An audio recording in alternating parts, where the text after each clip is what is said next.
नमस्ते, this is doctor Abhishek आचार्य। हम अभी एपिसोड 7 के अंदर आ चुके हैं और थैंक यू वेरी मच। आप लोग ये लेक्चर्स देख रहे हैं और इसे समझने की कोशिश कर रहे हैं।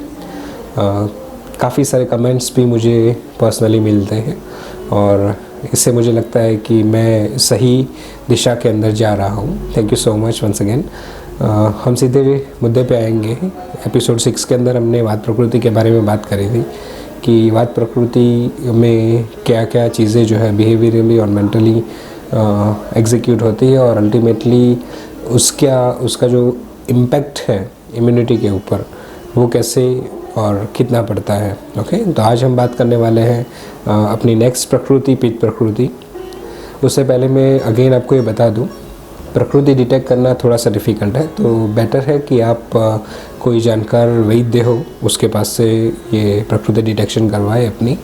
और प्रकृति जो है वो सिंगल यानी कि वात पित्त कफ, ड्यूअल यानी कि वात पित्त पित्त कफ और कफ वात, एंड ट्रिपल यानी कि वात पित्त कफ, ऐसी प्रकृति यानी कि 7 टाइप्स ऑफ प्रकृति होती है। ओके, क्योंकि मैं बात प्रकृति में एक चीज़ कहना भूल गया था कि जब भी हम प्रकृति के बारे में और ये सारी चीज़ें जो बिहेवियरल एग्जीक्यूशन होता है उसके बारे में जब भी बात करते हैं तो हमें सारे लक्षण ऐसे लगते हैं कि ये मेरे अंदर होंगे ही। ओके, तो अगर हम पहले से ही अपना माइंडसेट बना के बैठेंगे तो डेफिनेटली एक्चुअल डिटेक्शन आप खुद से भी नहीं कर पाओगे और समझ भी नहीं पाओगे। तो बेटर कि जब भी ये सारी चीज़ें और ये सारी बातें जब हो रही है तो पहले सिर्फ उसे समझने की कोशिश करें, अपने साथ कोरिलेट न करें शुरुआत में जब तक आप समझ न जाओ।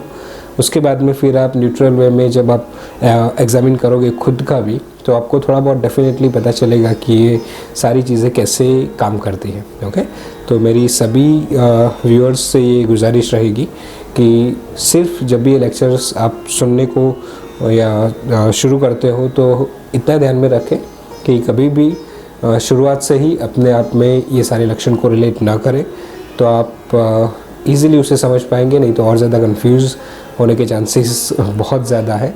तो ये थोड़ा सा ध्यान में रखते हुए पित्त प्रकृति के बारे में आज हम बात करने वाले हैं। और पित्त दोष को मैंने ऑलरेडी एक्सप्लेन कर दिया है। अगर कोई नया व्यूअर है तो डेफिनेटली आप पहले वो लेक्चर सुन लें और उसके बाद में लेक्चर सुनेंगे तो ज़्यादा आपको आसानी होगी समझने में। तो जैसे हमने बात करी थी कि पित्त के जो गुण होते हैं, संस्नेह, तीक्ष्णम, उष्णम, विश्रम, सरम, द्रवम, तो ये जो गुण है उसके आधार पे पित्त दोष जो है अपने शरीर के अंदर एग्जीक्यूट करता है। उसमें सबसे ज़्यादा जो एग्जीक्यूशन होता है वो है उष्ण गुण का। ओके, तो अगर प्राकृत दोष यानी कि प्रकृति प्राकृत दोष से जो बनती है तो उस प्राकृत दोष के अंदर अगर पित्त प्रिडोमिनेंट होगा तो उसके अंदर ये जो सारे गुण हैं उसमें सबसे ज़्यादा जो महत्व का गुण और सबसे प्रोमिनेंट गुण हम कह सकते हैं वो है उष्ण गुण। ओके, उष्ण गुण को आसानी से हम समझ सकते हैं हमारी डेली रूटीन में या डे टू डे लाइफ के अंदर। उष्ण गुण या उष्णता या गर्मी या गर्म, ये सारी चीज़ें जो है वो आसानी से मिलती है। जैसे कि अभी समर का सीज़न चल रहा हो, पंखा बंद हो, एसी बंद हो, तो डेफिनेटली यू फील वार्म और उसकी वजह से आपको पसीना आने लगेगा। तो ये कॉमन चीज़ है। जैसे कि कोई भी चीज़ हमें पकानी है, हम रॉ फूड जैसे लेते हैं, गेहूँ, दाल, चावल वगैरह, उसे हमें पकाना है तो पकाने के लिए अल्टीमेटली हमें उष्णता चाहिए। ओके, तो वो उष्णता अग्नि से मिलती है और अल्टीमेटली जो ट्रांसफॉर्मेशन होता है एक द्रव्य से दूसरे द्रव्य के अंदर, तो वो ट्रांसफॉर्मेशन उष्णता की वजह से होता है। तो शरीर के अंदर कोई भी ट्रांसफॉर्मेशन होगा, ओके, जैसे कि हम नॉर्मल रॉ फूड ले रहे हो, रोटी सब्जी वगैरह, और अल्टीमेटली बॉडी को जो चाहिए होता है वो है कार्बोहाइड्रेट, प्रोटीन और फैट एक्सेट्रा। तो वो जो ट्रांसफॉर्मेशन करना है from the whole raw product to the minute molecule level, तो ये जो ट्रांसफॉर्मेशन होता है वो जस्ट बिकॉज ऑफ पित्त की वजह से होता है। तो इनडायरेक्टली हम इतना समझ सकते हैं कि सारा मेटाबॉलिक सिस्टम वो पित्त के आधार पे रहता है। तो पित्त प्रकृति के पर्सन के अंदर मेटाबॉलिज्म लेवल सबसे हाई होगा, सबसे अच्छा होगा। ओके, तो जो कुछ भी वो खाना खाएगा इन ए नॉर्मल वे, ओके, जो कुछ भी वो खाना लेगा वो आसानी से पच जाएगा, बहुत ज़्यादा उसे दिक्कतें नहीं आएगी। तो पित्त प्रकृति वाले पर्सन को जनरली कोई भी डाइजेस्टिव रिलेटेड डिसीज़, स्पेशली अग्निमांद्य होने के चांसेस बहुत कम रहते हैं। ऐसा ज़रूरी नहीं है कि उनको नहीं होता है, क्योंकि कोई भी दोष हो, कोई भी प्रकृति हो, अगर आहार विहार या पथ्यापथ्य वो फॉलो ना करे तो अल्टीमेटली कोई भी डिसीज़ जो है वो कोई भी प्रकृति में हो सकता है। तो पहले तो ये बात क्लियर रखें अपने मन के अंदर कि इट्स नॉट नेसेसरी कि वो प्रकृति है तो उसका ऑपोजिट डिसीज़ जो है वो नहीं हो सकता। यानी कि पित्त प्रकृति है, उष्ण गुण है, तो सामने अगर शीत गुण वाला कोई भी डिसीज़ यानी कि सर्दी, खांसी, कॉफ, तो ये सारी चीज़ें जो है वो नहीं होगी, ऐसा ज़रूरी नहीं है। तो ये मन में से क्लियर कर ले, क्योंकि लेमन लैंग्वेज के अंदर ये जानना ज़रूरी है। प्रकृति के विरुद्ध में जाके अगर हम कोई भी पथ्य लेंगे तो डेफिनेटली कोई भी प्रकृति होगी उसमें डिसीज़ होने के चांसेस होंगे ही। ओके, मगर अभी हम जो बात कर रहे हो प्राकृत अवस्था के अंदर पित्त दोष कैसे एग्जीक्यूट करता है प्रकृति में। तो एक तो उष्णता है, तो हमेशा शरीर के अंदर उसकी टेम्परेचर लेवल पे बात करें, फीलिंग लेवल पे बात करें, यानी कि जल्दी से उसको गर्मी लग जाएगी, वो गर्मी को सहन नहीं कर पाएगा। Again there is a word in Charak Samhita that is उष्ण असहिष्णु। ओके, यानी कि गर्मी को सहन न करने वाला, असहिष्णु यानी सहन नहीं करने वाला। ओके, तो गर्मी कोई भी चीज़ यानी कि गर्म फूड अगर उसे दिया जाए तो वो नहीं ले सकता, गर्म मसाला वाला या मिर्ची ज़्यादा हो वैसा अगर कोई फूड हो तो भी उसे सूट नहीं करेगा। तो ये सारी चीज़ें जो है उष्ण गुण से रिलेटेड पित्त प्रकृति के पर्सन के अंदर होती है physiologically. Now we are talking about mentally. पित्त प्रकृति वाले पर्सन के अंदर मेंटल क्वालिटीज़ या मेंटल कंडीशन जो है वो उष्ण गुण की वजह से उनके अंदर एंगर या गुस्सा जो रहता है वो बहुत ही ज़्यादा रहता है। जैसे हम बोलते हैं ना कि इसका गुस्सा नाक के ऊपर है, हाँ, तो यानी कि वो छोटी छोटी बातों में गुस्सा तुरंत हो जाता है। तो इट्स वेरी नेसेसरी, अगर गुस्सा जितना ज़्यादा होगा शरीर के अंदर तापमान भी उतना बढ़ेगा, ब्लड सर्कुलेशन भी उतना ज़्यादा फास्ट वे में चलेगा। तो ये सारी चीज़ें, और गुस्से की वजह से अल्टीमेटली एंजाइम्स और एसिड सिक्रीशन भी बहुत ज़्यादा होगा, तो अल्टीमेटली एसिडिटी और ऐसी चीज़ें होने के चांसेस भी उन लोगों में बढ़ जाते हैं। और इसीलिए अगर गुजराती में आपको पता हो, गुजराती में मैं बोलूँगा आनो पित्तो गयो। ओके, पित्तो गयो इट मीन्स पित्त गेट विशिएटेड। ओके, तो वहाँ पे भी पित्त दोष जो है हम ब्लाइंडली यूज़ करते हैं अपनी नॉर्मल लाइफ के अंदर भी। तो पित्तो गयो यानी कि इसका ये गुस्सा जो है वो होने लगा है अभी, ओके, या तो ये गुस्से में है अभी। तो वैसे हमें देखना है उष्ण गुण को। देन बाकी सारे जितने भी वो है तीक्ष्ण गुण, तो सेकंड वन इज अ तीक्ष्ण गुण। वो दिखाता है कि sharpness of the activity. Okay, वो कोई भी चीज़ों के अंदर लेट गो नहीं करता, यानी कि कोई भी बिजनेस मैनेजमेंट हो या घर का मैनेजमेंट हो या कोई जॉब के अंदर अगर कोई काम कर रहा हो एज अ मैनेजर, तो उनमें वो क्वालिटीज़ जो है मैनेज करने वाली क्वालिटीज़ वो पित्त दोष यानी कि पित्त प्रकृति के पर्सन के अंदर बहुत ही अच्छी तरह से रहती है। ओके, तो वो हमेशा मैनेज करना चाहते हैं, वो हमेशा रूल करना चाहते हैं।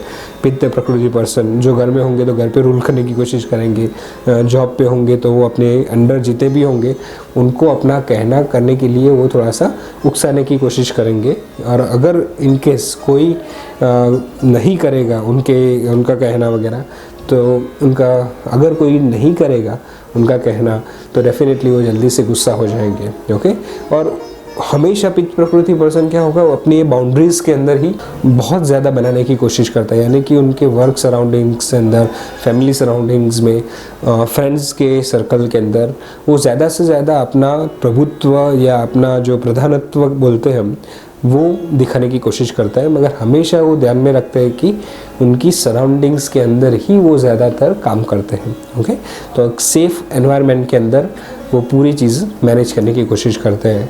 वो हमेशा परफेक्ट जो चीज़ है उसके अंदर मानने वाले होते हैं, यानी कि परफेक्शनिस्ट ये पित्त प्रकृति पर्सन होते हैं। उनको थोड़ी भी ऐसी वैसी चीज़ें पसंद नहीं आती, उनको हमेशा जो चीज़ें जहाँ पे रखी हो वहाँ पे ही रखना है। जो सारी चीज़ें जैसे कि उनका खाना पीना जो है वो परफेक्ट वे में होगा, उनका अपीयरेंस जो होगा वो परफेक्ट वे में होगा, एग्जीक्यूशन परफेक्ट वे में होगा, उनका कोई भी चीज़ के अंदर आप इन शॉर्ट देख लो तो वहाँ पे परफेक्शन जो है उनका रहने वाला है, जस्ट बिकॉज ऑफ तीक्ष्ण गुण। ओके, तो ये तीक्ष्ण गुण जो है वो उनका हमेशा जो है वो रहता है। पित्त प्रकृति पर्सन को हमेशा जो खाना पसंद करते हैं वो एक तो ठंडा होता है, यानी कि ठंडा खाने की इच्छा बहुत ज़्यादा होती है। लेकिन जो है उनको टेस्ट वाइज अगर देखा जाए तो थोड़ा सा कड़वा और थोड़ा सा मीठा, ये दोनों चीज़ें खाने की बहुत इच्छा होती है। उनको सॉल्टी बहुत ज़्यादा पसंद नहीं है, स्पाइसी पसंद नहीं होता, और खट्टा ये भी बहुत ज़्यादा पसंद नहीं होता। तो उनको ज़्यादातर स्वीट या तो फिर ज़्यादातर कड़वा, ये सारी चीज़ें जो है वो खाने में वो रुचि रखते हैं। ओके, तो पित्त प्रकृति पर्सन में बहुत ही ज़रूरी है कि अगर वो अपना मेंटल कंडीशंस यानी कि गुस्सा अगर अपने काबू में न रखे और अपना जो परफेक्शनिस्ट वाला जो नेचर है अगर वो काबू में नहीं रहेगा तो उनको मेंटली काफ़ी ज़्यादा स्ट्रेसफुल वो फील करते हैं अपने आप को। तो ये दो क्वालिटीज़ जो है वो मेंटल कंडीशंस के अंदर माइंड के रिलेटेड उनको ध्यान में रखना है और कैसे भी कर में मैनेज करने की कोशिश करनी है। ओके, क्योंकि पित्त प्रकृति में क्या होता है कि जब भी वो परफेक्शनिस्ट होने की कोशिश करते हैं तो वहाँ पे उनका माइंड जो होता है वो हमेशा कंटिन्यूसली एक्टिव पार्ट के अंदर होता है। ओके, हमेशा वो कुछ ना कुछ सोचते रहते हैं, कुछ ना कुछ प्लानिंग करते रहता है। जैसे कि 3 दिन बाद अगर कोई मीटिंग हो गया तो उसका एग्जीक्यूशन करने के लिए उनका प्लानिंग अभी से होने लगता है। ओके, और वो हमेशा परफेक्ट देखना चाहते हैं किसी के सामने भी, तो उसकी वजह से वो और ज़्यादा स्ट्रेसफुल हो जाते हैं। तो उनको थोड़ा सा ध्यान में रखना है, perfection is a good thing, मगर ओवर स्ट्रेस होके, ओवर बर्डनड होके ऐसी चीज़ें नहीं होनी चाहिए पित्त प्रकृति के पर्सन को अंदर। ओके, और जो सबसे ज़्यादा उनको इफ़ेक्ट करता है to relate with the immunity, पित्त प्रकृति पर्सन की इम्यूनिटी काफ़ी अच्छी होती है। ओके, कंपेयर टू दी वात प्रकृति, मगर उनकी इम्यूनिटी और उनकी हेल्थ कंडीशन तभी बिगड़ना शुरू करती है जब वो लोग ज़्यादा बाहर का खाना, स्पेशली ज़्यादा बाहर का खाना खाए, ज़्यादा स्पाइसी खाने की कोशिश करें, ज़्यादा सॉल्टी खाने की कोशिश करें और लेट नाइट खाने की कोशिश करें, या तो अनटाइमली खाने की कोशिश करें। ओके, जैसे कि उनको 12 बजे भूख लगी मगर वो कैसे भी करके वहाँ पे खाना नहीं हुआ और 3 बजे अगर खाना खाते हैं तो डेफिनेटली सबसे ज़्यादा कंपैरेटिवली वात पित्त और कफ में जो इफ़ेक्ट होती है, कंपैरेटिवली पित्त प्रकृति के अंदर ये टाइम चेंज की इफ़ेक्ट उनको सबसे ज़्यादा होगी। ओके, वो जल्दी से ट्रिगर हो जाएगा और इसी वजह से उनको अम्लपित्त यानी कि एसिडिटी, अल्सरेटिव कोलाइटिस, ग्रहणी, ऐसे रोग जो है वो काफ़ी ज़्यादा होने के चांसेस रहते हैं। ओके, और स्पेशली लेट नाइट खाना या खाने के बाद तुरंत सो जाना, वो चाहे दोपहर हो चाहे रात हो, तो पित्त प्रकृति के अंदर उनका जो पित्त दोष है वो जल्दी से विशिएट हो जाता है और इसकी वजह से उनको स्किन डिसीज़ होने के चांसेस बढ़ जाएंगे, यानी कि सोरियासिस है, एक्जिमा है, ऐसे कोई भी डिसीज़ जो है वो ज़्यादा से ज़्यादा होने के चांसेस रहते हैं उनको। तो ये ध्यान में रखें कि कभी भी खाने के बाद में तुरंत नहीं सोना है, स्पेशली पित्त प्रकृति को, और रात को लेट नाइट नहीं खाना है, नहीं तो डेफिनेटली उनका जो डिफरेंट टाइप ऑफ धातुज जो है यानी कि टिश्यूज़, रस, रक्त, मांस, मेद एट्सेट्रा, उसमें से स्पेशली रक्त धातु जो है यानी कि ब्लड टिश्यू वो सबसे ज़्यादा विशिएट हो जाता है और वो रिफ्लेक्ट करता है अलग अलग स्किन डिसीज़ से। तो पित्त प्रकृति वाले पर्सन को अगर उनकी इम्यूनिटी बरकरार रखनी है तो ये सबसे ज़रूरी है। ओके, लेट नाइट खाना ना हो, खाने के बाद में सो ना जाए। ओके, पित्त प्रकृति की पर्सन को अपनी इम्यूनिटी बढ़ाने के लिए क्या करना चाहिए, तो एक तो च्यवनप्राश डेफिनेटली तीनों प्रकृति के लिए अच्छा है, तो वो लगातार लंबे समय तक लेना चाहिए, डिपेंड्स ऑन योर डाइजेशन। उसके बाद में आंवला जो है वो पित्त में काफ़ी अच्छी तरह से काम करता है, तो वो आप आराम से ले सकते हो, 12 महीना जो है वो ले सकते हो, उसका पाउडर इजीली अवेलेबल है मार्केट्स के अंदर। देन फूड वे में दूध और घी, ये दो चीज़ें जो है वो पित्त प्रकृति के लिए काफ़ी अच्छी है, तो वो डेफिनेटली खाने के साथ में दूध बहुत ज़्यादा एडवाइजेबल नहीं है, मगर अकेला दूध लेने में उनको काफ़ी अच्छा फील कर सकते हैं हेल्थ लेवल पे भी और माइंड लेवल पे भी। तो दूध का इस्तेमाल होना चाहिए, मगर यहाँ पे भी दूध इज़ इक्वल टू गाय का दूध, उसकी बात चल रही है। देन उसके बाद में घी डेफिनेटली उनको खाने के अंदर अच्छी क्वांटिटी में लेना चाहिए।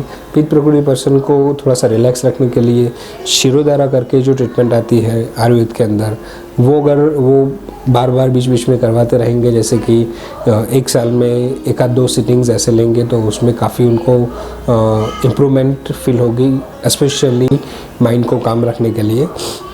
योगिक क्रियाओं में अगर देखें तो योग निद्रा उनके लिए काफ़ी अच्छी है, उनके माइंड को काम रखने के लिए, उनके बिहेवियर को सूटेबल कंडीशन के अंदर रखने के लिए।